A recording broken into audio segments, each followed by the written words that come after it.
তো নমস্কাৰ বন্ধু বান্ধৱীসকল, পুনৰ এটা নতুন ভিডিঅ'লৈ মই কমল ডেকাই আপোনালোকক স্বাগতম জনাইছোঁ। চাওক, কেব চিটিজেনশ্বিপ এমেণ্ডমেণ্ট বিল নাগৰিকত্ব সংশোধনী বিধেয়ক। এই বিধেয়কখনক লৈ এতিয়া সমগ্ৰ ৰাজ্যত জুই জ্বলিছে। সমগ্ৰ ৰাজ্যত প্ৰতিবাদ আন্দোলন, সমগ্ৰ ৰাজ্যত এতিয়া হাহাকাৰ। চাৰিওপিনে এতিয়া কেৱল জুই জুই জুই, বন্ধ স্কুল বন্ধ, কলেজ বন্ধ, আন্দোলন। চাওক, আন্দোলন কৰিব লগা কথাও যদি এই বিলখন গৃহীত হয়, আমি সকলোৱে জানো, আপুনি মই আমি সকলোৱে জানো যে এই বিলখন গৃহীত হ'লে অসমীয়া ভাষা সংকটত পৰিব, অসমীয়া জাতি সংকটত পৰিব, অসমীয়া ভাষাৰ যেন কোনো অস্তিত্বই নাথাকিব, সমগ্ৰ অসমখন যেন বাংলাদেশীৰে ভৰি পৰিব, তেনেকুৱা হৈছে। চাওক, এই বিলখন ময়ো বাতিল হোৱাৰ কাৰণে প্ৰতিবাদ কৰোঁ। এই বিলখন আহিব নালাগে বা আপোনালোকেও প্ৰতিবাদ কৰিছে এইকাৰণে যাতে বিলখন নাহে। এই বিলখন নাহিলে আমি সকলোৱে ভাল পাওঁ আৰু আমাৰ অসমীয়াৰ কাৰণে, আমাৰ জাতিৰ কাৰণে, আমাৰ অসমীয়া ভাষাৰ কাৰণে এই বিলখন আহিলে সঁচাকৈ বহুত বহুত বহুত বেয়া হ'ব। চাওক মন্ত্ৰী মহোদয়সকল, জাতি মাটি ভেটি ৰক্ষাৰ কাৰণে আৰু অসমৰ উন্নয়ন বিকাশ কৰিবলৈ আমি আপোনালোকক বিজেপিত ভোট দিছিলোঁ, এইটো আঙুলিৰে ভোট দিছিলোঁ। এইটো আঙুলিক যেন এতিয়া কাটি দিওঁ লাগিছে, এই আঙুলিটো যেন এতিয়া কাটি দিওঁ লাগিছে। চাওক, আমি বিজেপিত ভোট দিছিলোঁ, যাৰ বাবে মাননীয় মুখ্যমন্ত্ৰী মহোদয় সৰ্বানন্দ সোণোৱাল আৰু হেমন্ত বিশ্ব শৰ্মা ছাৰে বহুত লাখ লাখ ভোটত, বিপুল ভোটত জয়লাভ কৰিছিল। আপোনালোক আমি জাতিৰ ৰক্ষক হিচাপে, আমি অসমীয়া ভাষাৰ ৰক্ষক হিচাপে আমি আপোনালোকক বিজেপিত ভোট দি জয়লাভ কৰাইছিলোঁ। চাওক, আপোনালোকে কিহৰ বাবে এতিয়া অসমীয়াক তুচ্ছ জ্ঞান কৰি, অসমীয়াক এতিয়া কিহৰ বাবে তুচ্ছ বুলি ভাবি অসমীয়া ভাষাক, অসমীয়া জাতিক ধ্বংসৰ গৰালৈ ঠেলি দিছে? কিয় মই এইটো বুজি নাপাওঁ। কিয় বাৰু আপোনালোকে অসমীয়া জাতিক এতিয়া ধ্বংসৰ গৰালৈ ঠেলি দিবলৈ অকণো কুণ্ঠাবোধ কৰা নাই? কিয় কওকচোন আপোনালোকে? ইলেকশ্যনৰ সময়ত যিবোৰ প্ৰতিশ্ৰুতি আপোনালোকে প্ৰজাক সন্তুষ্ট কৰিবলৈ দিছিল, সেই প্ৰতিশ্ৰুতিবোৰ পূৰণ কৰিব পাৰিলে জানো মাননীয় মুখ্যমন্ত্ৰী সৰ্বানন্দ সোণোৱাল ডাঙৰীয়া? অসমীয়া জাতিৰ মৰম চেনেহৰ বাবে আপুনি ছাত্ৰ নেতাৰ পৰা মুখ্যমন্ত্ৰী হ'ব পাৰিলে। অসমীয়া জাতিৰ মৰম চেনেহৰ বাবে একমাত্ৰ অসমীয়া জাতি আপোনাক ভাল পাইছিল, অসমীয়া জাতিৰ নায়ক সজাইছিল আপোনাক, আৰু আপুনি আজি অসমীয়া জাতিৰ বাবে, অসমীয়া ভাষাৰ বাবে খলনায়ক হ'ল। চাওক, প্ৰাপ্যৰ দাবীত আপুনিও এদিন আন্দোলন কৰিছিল চৰকাৰৰ বিৰুদ্ধে, কিন্তু আজি আপুনিয়ে কৈছে আন্দোলন কৰি একো লাভ নাই, আন্দোলনে উন্নয়নত বাধাৰ সৃষ্টি কৰে। আপুনিওতো এদিন আন্দোলন কৰিছিল সদৌ অসম ছাত্ৰ সন্থাৰ হৈ।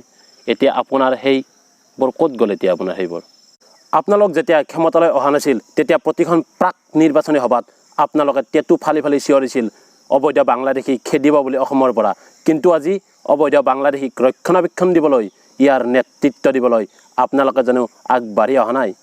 গণতন্ত্ৰক সাক্ষী কৰি, সংবিধানক সেৱা কৰি, প্ৰজাৰ চকুত হৈ আপোনালোকে ক'ব পাৰিবনে আপোনালোক যে ক্ষমতালোভী নহয়? আপোনালোকে ক্ষমতাৰ স্বাৰ্থত বলীয়া, গাদী ৰক্ষাৰ স্বাৰ্থত বলীয়া, ব্যক্তিগত স্বাৰ্থৰ বাবে, ৰাজনীতিৰ মুনাফাৰ বাবে সোণৰ অসমখনক এনেদৰে জহি খুহি যাবলৈ নিদিব। অসমীয়া জাতিক, অসমীয়া ভাষাক সংকটত নেপেলাব। কাবৌ কৰিছোঁ, কাকুতি কৰিছোঁ।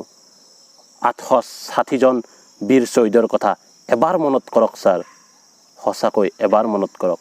কাবৌ কৰিছোঁ, কাকুতি কৰিছোঁ। অসমীয়া জাতিক, অসমীয়া ভাষাক সংকটত নেপেলাব। বাৰে বাৰে কৈছোঁ ছাৰ, বাৰে বাৰে কৈছোঁ। আমিবোৰ কি? আমি একো কৰিব নোৱাৰোঁ। আমি সাধাৰণ জনতাহে। মন্ত্ৰী মহোদয়সকল, কৰিব পাৰিব আপোনালোকে, কৰিব পৰা ক্ষমতা, কৰিব পৰা শক্তি আপোনালোকৰ হাতত আছে। দিল্লীৰ বাহবা ল'বলৈ গৈ ৰাজনীতিৰ স্বাৰ্থত সোণৰ অসমখনক বিপদলৈ ঠেলি নিদিব। অসমীয়া জাতিক, অসমীয়া ভাষাক সংকটলৈ ঠেলি নিদিব। অসমীয়া ভাষাক বন্ধকত নথব। পুনৰ কৈছোঁ, অসমীয়া জাতিক, অসমীয়া ভাষাক সংকটত নেপেলাব দিল্লীৰ বাহবা ল'বলৈ গৈ ৰাজনীতিৰ মুনাফাৰ বাবে। অসমীয়া জাতি, আপুনিও এজন অসমীয়া। মাননীয় সৰ্বানন্দ সোণোৱাল ডাঙৰীয়া, আপুনিও এজন অসমীয়া, যিজন অসমীয়াই এটা সময়ত আন্দোলন কৰিছিল অসমীয়া জাতিৰ কাৰণে, অসমৰ মাটিৰ কাৰণে। সেইজন সৰ্বানন্দ সোণোৱাল ডাঙৰীয়া ইমান সলনি কেনেকৈ হ'ল আপুনি? চাওক, আপুনি দিল্লীৰ পুতলা নেকি? আপোনাৰ নিজা বিবেক নাই নেকি? এবাৰ ভাবি চাওক, অসমত এনেই ইমান সমস্যা, এনেই অসমত খাবলৈ চাউল নোজোৰে, আৰু আপুনি ইমানবোৰ মানুহ আনি ইয়াত নাগৰিকত্ব দিম বুলি কৈছে। সঁচাকৈ বহুত বেয়া লাগে। অসমখন জহি ঘূৰি যাব এইবোৰ কৰিলে। অনুগ্ৰহ কৰিছোঁ, কাবৌ কৰিছোঁ, কাকতি কৰিছোঁ, অনুৰোধ কৰিছোঁ আপোনালোকক যেন এই বিলখন পাৰিলে বাতিল কৰক।